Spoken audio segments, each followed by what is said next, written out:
Minha mãe lá em Araraquara, bom dia. Minha mãe lá em Araraquara sempre dizia, começa-se pela pior figura. Estamos aqui. Não sou bibliotecário, não entendo nada de biblioteconomia. Mas eu tenho o prêmio Laura Russo. Quantos tem aí? E quero dizer uma coisa que eu acho fundamental nesse momento, no Brasil e em São Paulo. Aqui foi uma prisão. Aqui os homens estavam aprisionados. Agora tem livros. E que todos esses livros sejam livres. Livres, sem nenhuma censura, que já começa a campear, como se diz em Araraquara, aí pelo Brasil. Ela está chegando, gente.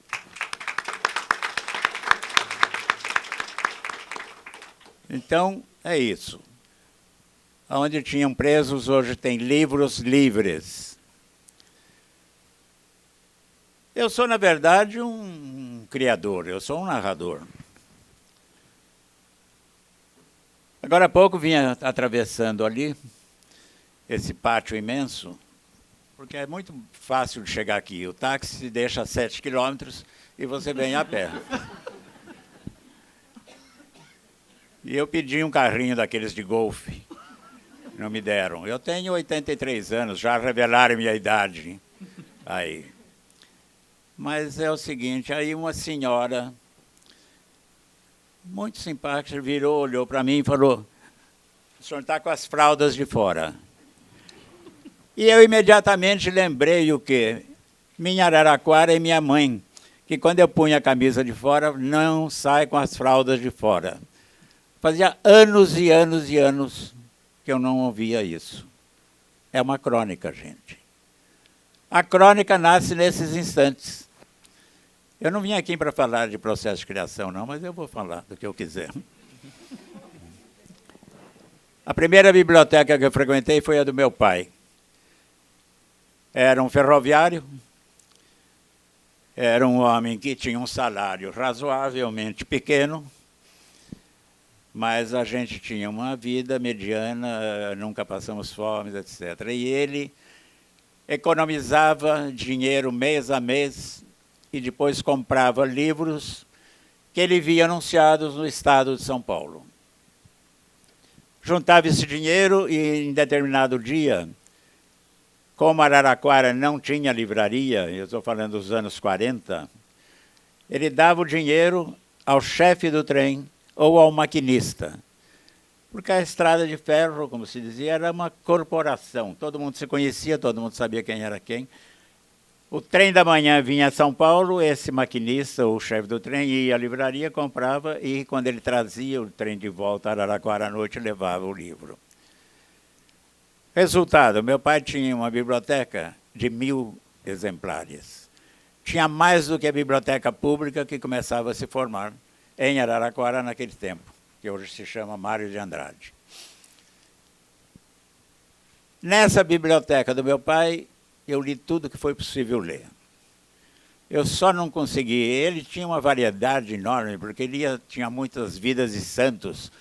Ele tinha dicionários, a enciclopédia Jackson. Ele tinha a segunda edição dos Sertões do Euclides. E vários livros. Um eu não consegui ultrapassar, que era Memórias da Paleontologia Brasileira, do Lund, com 1.700 páginas. Está lá em Araraquara, eu ainda vou buscar. E teve um livro que ele nunca me deixou ler. Nossa Vida Sexual, do Fritz Kahn. Era escondido. E a procura que eu tinha para ler aquele livro. E quando eu consegui ler, eu me horrorizei. Porque pegava assim, as partes genitais e era um corte científico. Como era feio, como era horrível, como era antissexo. Eu pus tudo isso no meu livro zero. Bom, ali eu comecei. Em segundo lugar, na biblioteca da escola. Eu participei de uma pequena escola particular. E ali eu fiz os 2 primeiros anos do primário, hoje fundamental. E como é que eu comecei a ter amor por livro? Pela professora Lourdes, que morreu ano passado, aos 97 anos. Ainda tenho uma professora minha viva em Araraquara, a Ruth Segnini. Eu homenageei as duas no meu discurso de posse na Academia Brasileira. A Lourdes via que eu era magro, tímido, me achava feio e quietinho no último banco. E eu tinha um problema, porque nenhuma menina olhava para mim. Tinha sempre um mais bonito, tinha um bem vestido, tinha um que era muito engraçado, tinha outro que cantava. E eu ficava lá encolhido, quando ela me fazia perguntas. E um dia, ela falou, leia esse livro. E me deu o livro número 1 da coleção Biblioteca Infantil da Melhoramentos, O Patinho Feio. Virou a minha cabeça. Porque ela falou, entendeu? Eu falei, eu posso ser um cisne. Pode. Olha a cabeça dessa professora. Anos 40, ela nunca tinha lido Piaget. E nem sabia que Summerhill ainda ia existir. Ela era intuitivamente professora e penetrava dentro da gente. E depois que eu vi que eu podia ser um cisne, minha vida mudou. Até consegui uma namoradinha dentro da classe. Até hoje, Itajara. Ita. Eu sei que mora aqui na Vila Mazei. Mas acho que não adianta mais encontrar. Terceira biblioteca fundamental. E essa foi realmente importantíssima. Não fosse ela, eu não estaria, talvez, aqui. E, aliás, eu penso que se existisse esta biblioteca São Paulo, quando eu era criança e jovem, hoje eu não estava ganhando Jabuti, eu estava ganhando o Nobel. Sabe? Oh, ia passar o dia inteiro aqui enchendo o saco das bibliotecárias.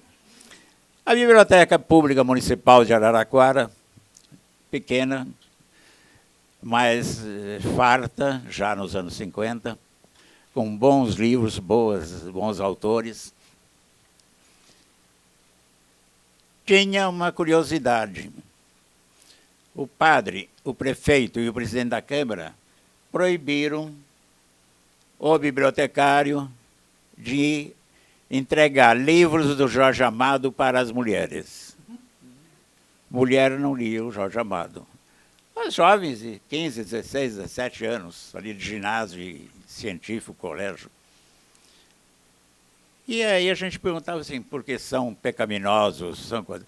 Essa conversa que a gente ouve hoje, porque nós temos o primeiro presidente sem cérebro da história do Brasil. Está escrito no meu romance, Desta Terra Nada Vai Restar, a não ser o vento sopra sobre ele, lançado ano passado. Eu disse sem cérebro para não dizer burro. Ou, como diz a Carta Capital, demente. Porque não dá, como é que a gente está aceitando? Mas, enfim, esse é outro assunto. Eu não quero que o Pierre seja demitido. Eu posso ser. Já sou um demitido, normal. Mas um dia entrou na biblioteca, você me corta a palavra, porque senão eu falo 7 horas. Falo nada. Aí, um dia entrou um bibliotecário que eu homenageio sempre que eu posso, Marcelo Manaia. Um homem muito simples, que encostaram na biblioteca. Você sabe que ao longo do Brasil as pessoas são encostadas na biblioteca. Ah, essa vai aposentar, põe na biblioteca. Vem mudando, mas ainda é assim. Depois eu vou contar um casinho para vocês. Já estou contando. E aí, o Marcelo, que vivia com seu cigarrinho de palha na boca, era dominado por um grupo que era o Rafael Luiz, de apelido Dedão, não sei porquê, um poeta magnífico, que conseguia convencer o professor de matemática através de um soneto que ele não sabia resolver a equação. E tirava 10, que era o máximo da coisa. Outro que frequentou essa biblioteca e que lá ele se formou, se chamava Sidney Sanches. Ele leu a revista dos tribunais inteirinha, que é a revista mais chata que existe.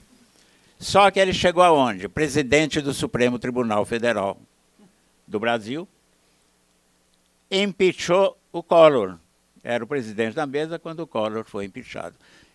O Sidney foi formado nessa biblioteca. Entende? E tinha outros. Sabe, Marco Antônio Rocha, que depois foi editorialista do Estado. O Gadelha, que fez várias obras de arquitetura por aí. Então, era uma turma diferenciada. Tão diferenciada que as mulheres não queriam namorar com a gente. Porque achavam, vocês vão embora, vocês não vão ficar aqui. E a gente ia mesmo, e a gente também nem queria casar com elas. Significava noivar, casar, ano de trabalho e pronto, nunca mais saía de Araraquara. E era o que eu queria mais ir embora. A turma da biblioteca era incrível. E aí a gente pegou o Marcelo um dia e falou assim, Marcelo, abre essa gaveta aí e comunica que mulher pode ler. E se eu for demitido? Nós fazemos uma revolução aqui dentro. E vamos nos jornais. E ele abriu a biblioteca. E a gente correu. Disseram, ó, pode ler. Assim de mulher na biblioteca. Que era o que a gente queria também. Mas foi um primeiro gesto de libertação que a gente participou e que a gente teve. E que as mulheres agradeceram, porque o que elas fizeram também? Descobriram que não era só os livros do Jorge Amado, e que o livro do Jorge Amado não é tão sacana assim, imagina. E aí, o que elas aprenderam também, e nós aprendemos, é que é a liberdade. Não se deve proibir. Leia, e diga, é ruim, é chato, e joga fora, mas leia. Recuse você o livro. Não que o livro seja recusado por outro para você. Então, essa coisa da biblioteca. Até hoje eu falo lá do Marcelo Manaia. Já mandei pôr uma fotografia, mas sabe como é burocrata, né? Não, Marcelo é o filho do sanfoneiro, que fez coisas incríveis aí dentro. Enfim, ao longo dos anos, eu tenho visitado bibliotecas. Eu andei esse Brasil inteirinho. Quando eu cheguei em Macapá, era o último estado que me faltava. E em Macapá, eu fui levado a uma experiência muito bonita. Um barco-biblioteca. Aportava, eu entrei no barco, milhares de livros dentro desse barco, e ele descia o Amazonas. Macapá é o único lugar do Amazonas em que o rio Amazonas passa. Porque em Manaus é o Rio Negro e em Belém é o Guamá, ou Gama, né? Enfim, então descíamos aquele rio e ele entrava no meio da floresta e aí parava nas escolas ribeirinhas. E eu entrava e eles saíam com os livros, e os meninos corriam para pegar os livros. Também porque eles não tinham o que fazer, não tinham divertimento, não tinham nada, e descobriram o livro como uma forma de sair de dentro deles mesmos. E aí trocavam os livros, todos. E aí eu conversava e eram perguntas e mais perguntas, e perguntas e mais perguntas. As perguntas mais interessantes que eu já ouvi foram em todas essas pequenas bibliotecas, nessas bibliotecas espalhadas pelo Brasil. Fui à USP 3 vezes, me fizeram 4 perguntas. Porque eles sabem tudo. E, na verdade, não sabem nada. É essa a questão. Não tem como perguntar. Para que perguntar? E se ele fizer uma pergunta que não é inteligente? Então, bom. Outra experiência curiosa. Eu fiz parte uma vez de um programa com vários escritores, eram 30 escritores, a gente frequentava as bibliotecas das pequenas cidades mineiras. E patrocinado pela TIM, na época. Tinha um cachê, ele levava, e aí a gente doava livros, as editoras doavam livros, etc., para as bibliotecas. E eu cheguei em Monte Carmelo, e a primeira coisa que eu faço sempre é ir na biblioteca. E pergunto, tem livro de Inácio Loyola Brandão? Claro. Eu pergunto dos outros também, mas primeiro o meu. Aí, fui em Monte Carmelo, cheguei lá, era uma mulher muito simples. Estava lá, falei, bom dia. Tem livros de Inácio Loyola Brandão? Quem? Inácio Loyola Brandão. Não sei. Tá bom, mas só não tem ideia dos livros que tem aqui. Não tem muito livro, só viu, né? Cheio estante, tá. E quantos livros tem aqui? Não sei. Aí eu falei, a senhora é a bibliotecária? Ela falou, não, não. E cadê a bibliotecária? Saiu, porque hoje é sexta-feira e ela vai na manicure. Depois da manicure, ela vai no cabeleireiro. E ela só volta mais por fim da tarde. Eu falei, e a senhora é o quê? A faxineira. E mandam a senhora tomar conta? Mandam eu tomar conta. E a senhora gosta? Ela falou, olha, no fundo, no começo era muito chato. Mas um dia eu peguei um livrinho aqui, Sabrina. E li. Demorei para ler, mas gostei. Depois eu li outro. Depois eu li outro. E aí eu ia conversando com as pessoas, e as pessoas falaram, mas letal. E eu falei, qual que a senhora mais gostou dos que a senhora leu aí? Eu gostei de um velho que vai para o mar pescar um peixe, ele pesca o peixe e ele tem que levar o peixe e o peixe fica comendo o peixe dele, que lindo. A força daquele velho. O Velho e o Mar, do Hemingway. Maravilha. E ela falou, eu fiquei mais encantada ainda, então agora livro mais difícil.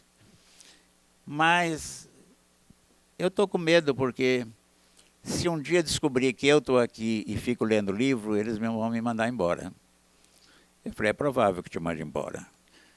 Algum burro burocrata que está em cima vai mandar embora. Mas continue a ler os livros, as coisas assim. Então, aquela biblioteca formou um leitor, já valeu. Já valeu a pena. E ao longo dos anos, no Acre, existe um projeto que chama Bibliotecas do Parque. No fim de semana, sábado e domingo, dezenas de estantes de quiosques e de coisas. Então, põe a biblioteca, você vai lá, pega o livro e leva e de volta. Não tem que preencher a ficha, mostrar a identidade, mostrar o passaporte, mostrar o cartão verde, mostrar nada disso. Entende? Nem o cartão negro da American Express ilimitado. Nada. Você vai dar um livro, ela dá. Eles devolvem os livros. E ficam lendo no parque, debaixo das árvores e coisas. E as várias casas em volta das praças pertencem à biblioteca.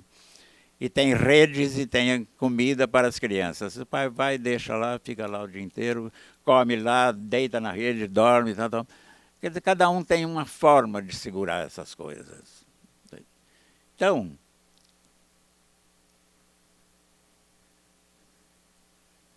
eu fico olhando tudo. O homem do Chile não gostou. Quizás não me compreenda. Eu fico olhando. Eu fico olhando quem está dormindo. Mas aí,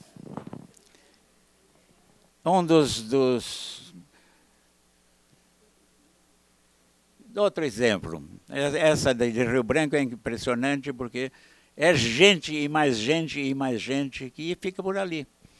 E vai comer perto e volta a comer perto. Assim. Então, eles têm o livro como um prazer. Agora, fazendo um parênteses, bobagem um parênteses, mas eu li há uns 2, 3 anos atrás ou mais, aquele trabalho da imprensa oficial sobre leituras. Você lembra disso? E fiquei abismado de ler ali que 47% dos professores da área de São Paulo, do estado de São Paulo, não gostavam de ler. Se o professor não gosta de ler, quem vai ler? As Lourdes e Rutes ainda existem por aí. Em Pirenópolis eu fui levado a uma escola rural. Logo de manhã, 8 da manhã, 7h30, 8. Cheguei lá, tinha uma escola assim de crianças e assim de mães e pais. E aí, o que começava com o quê? Com um café feito pelas mães, comendo todas aquelas coisas de Goiás, que são gostosas, simpáticas e coisas que você vai comendo, e os sucos e os refrescos e as coisas. Aqui teve, vocês comeram as Carolinas e comeram os pães de queijo feitos pela Giovana e pela Juliana. Passaram a noite aí. Agora eu pedi água, Pedra Salgada de Portugal. Não me deram aqui uma que não tem nem marca. Mas enfim, aí você ficava conversando em Pirenópolis, a 150 quilômetros de Brasília, com as crianças. E elas não queriam saber de mim, elas queriam contar histórias para nós, para mim e para os outros escritores. E eram histórias e mais histórias e mais histórias, e se algum daqueles um dia, e eles achavam, é muito difícil escrever, eu falava, claro que não. Senta e escreve. E se eu escrever errado, um dia você vai escrever certo. E aí pega a professora, ela corrige. Aí, quando eu voltei uma outra vez, 2 daqueles meninos tinham feito 2 histórias infantis e as professoras conseguiram que fossem publicadas por uma editora de Brasília, por um grupo. Então, essa é uma professora de escola rural, simples de tudo. Então, juntar biblioteca e professor, isso é fundamental. E quero terminar, porque eu já vou longe. Ela está nervosa já.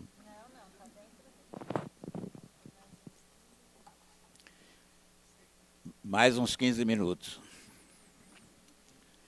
Só depois que o homem do Chile voltar.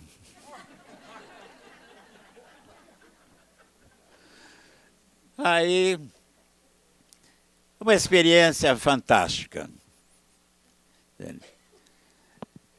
Tem amigos que falam, que você fica andando para lá, para cá, fazendo palestra, é vaidade? Eu falei, vaidade total, eu quero que me vejam. Bonito, saudável, bem disposto, quase caindo pelas tabelas. 98 anos, realmente, é que eu fiz plástica. Mas, enfim, um dia desci em Fortaleza, desci do avião, a secretária de Cultura, nesses lugares todos por aí, são as mulheres que estão fazendo coisa, gente.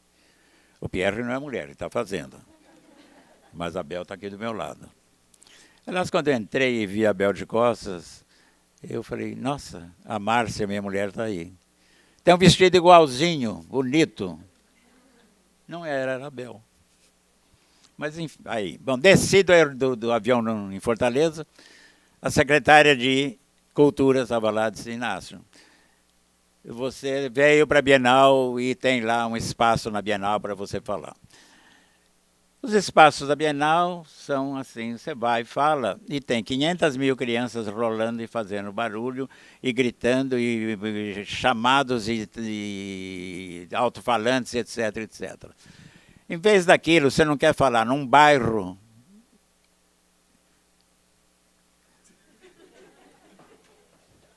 Empeço de novo?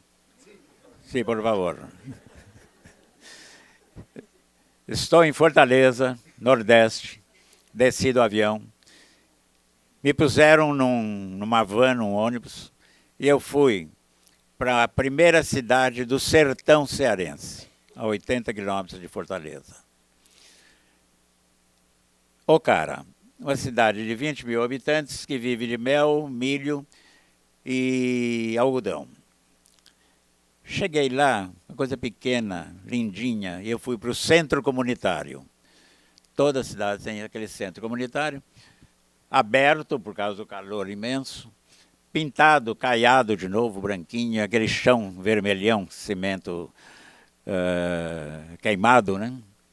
Que era a cozinha da minha casa, em Araraquara, cimento queimado.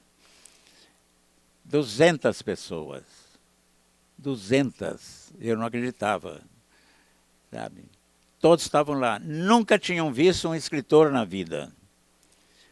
O que me preocupava, e preocupava também a professora. Falou assim, e agora vem um sujeito, senta aí e vai falar sobre a metonímia da linguagem e a desconstrução do texto. Estava fodido. Só que é a última coisa que eu falo. Eu não sou teórico, não sou ensaísta, não sou crítico, não sou nada. Eu escrevo. Aí sentei, olhei tudo com os olhinhos assim. E comecei a contar a história, gente. Sabe, de processo de criação e como uma coisa nasceu e como a outra nasceu. Assim como agora há pouco eu fui ao banheiro e eu vou sempre naquele de deficientes e velhos. Porque ele é enorme e pouca gente frequenta. Então é gostoso. Entrei ali e tal, quando eu fui sair, a chave encrencou. E eu falei, como é que eu saio? E eu passei 10 minutos de agonia tentando coisa. É que a porta estava bem emperrada. E eu saí. Da outra crônica. Depois vocês me lembram que eu conto uma crônica de banheiro emperrado, fechado. Mas aí. E eu vou contando histórias, e fui contando daquilo, né? Quando terminou, a professora perguntou, vocês querem fazer perguntas? Mãos abertas, levantadas de todos os cantos. Gente, eu falei 1 hora e levei 1h30 respondendo perguntas. Nunca vi uma coisa dessa. E era lindo, lindo, sabe? Perguntas as mais simples, as mais inocentes, as coisas. E aí acabou, a professora veio, falei, ai, eu tinha um pavor, um medo, não sabia o que ia acontecer. Mas graças a Deus o senhor acabou de dessacralizar a literatura. E é o que eu venho fazendo. Minha carreira inteirinha, sabe? A literatura não é aquilo que está lá em cima, é aquilo que está aqui. Bom, só saindo 2 velhas, 2 negras, as 2 chegaram e falaram, olha, eu tenho 84 anos, eu tenho 83. E a gente ouviu o senhor e a gente achou muito gostoso. Deve ser tão bom poder ler, não deve? Falei, é bom ler.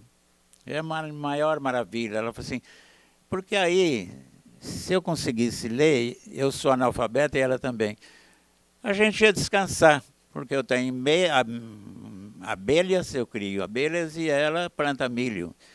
E a gente do trabalho vinha e ficava lendo, não descansa? Falei, descansa. Nossa, se descansa. E aí ela falou assim, e como é que eu aprendo a ler? Eu puxei a professora, falei, está entregue essas 2 mulheres para você cuidar delas. Aí elas falaram, eu tenho uma perguntinha cada uma. Como é a primeira? Como é que o senhor pega a letrinha e põe no papel? E como é que vai dando certinho, fazendo a palavra? Aí eu tentei explicar o melhor possível o método de impressão. Ela falou, mas antes o senhor pensa tudo que vai escrever? Eu falei, claro, antes eu penso tudo que vou escrever. Olha que deve ser bonito. Então, o senhor tem o livro na cabeça? Antes? Tenho. Se eu ficar conversando com o senhor me conta o livro? Conto. Aí ele falou, obrigado. E a outra virou e falou assim, quando chega a época de plantar, eu vou na cooperativa e compro as sementinhas do milho. Onde é que o senhor compra as palavrinhas? Aí ensinei que as palavras é uma coisa que você vem ganhando desde a infância, etc, etc. Ela falou, então as crianças já ganham palavras, já ganham, sabe muito. Era muito bonitinho. E essa mulher falou, a outra virou e falou, o senhor aceita um presente? Aceito. Ela virou, foi lá, trouxe 1 litro de mel, que no dia seguinte estava açucarado. o mel mais puro que eu já recebi. E já recebi cachês bastante bons. Nenhum igual àquele mel de Ocara. Foi o maior. Meu livro, em que eu conto todas as minhas viagens pelo Brasil, se chama O Mel de Ocara. 5 anos depois eu fui a Aquiraz, que é uma cidade grudada em Fortaleza, foi a antiga capital do Ceará. E me levaram para um local onde tinha uma transmissão de televisão. E aí o apresentador falou assim, agora eu quero ver, o senhor conhece essas duas senhoras? Eu olhei, eram as duas, as pretas, coisa. E elas me abraçaram e falaram, nós estamos aqui porque nós já sabemos ler. Eu já li 5 livros na minha vida. Não preciso mais nada de fazer na vida, gente. Ainda que eu vá fazer muito. Não é que eu vou parar, mas eu consegui alfabetizar 2 pessoas. Claro que eu não fui a Ruth Cardoso, que alfabetizou 5 milhões de crianças. Sabe? Nunca houve uma primeira-dama como essa. E não é propaganda porque ela já morreu. E também não é propaganda porque ela é de Araraquara. Mas era isso que eu queria ficar falando de coisas. Biblioteca do Futuro, eu sei qual é. Aqui tem livros livres para que todo mundo leia, seja qualquer tipo de livro. E agora eu passo para eles que são especialistas.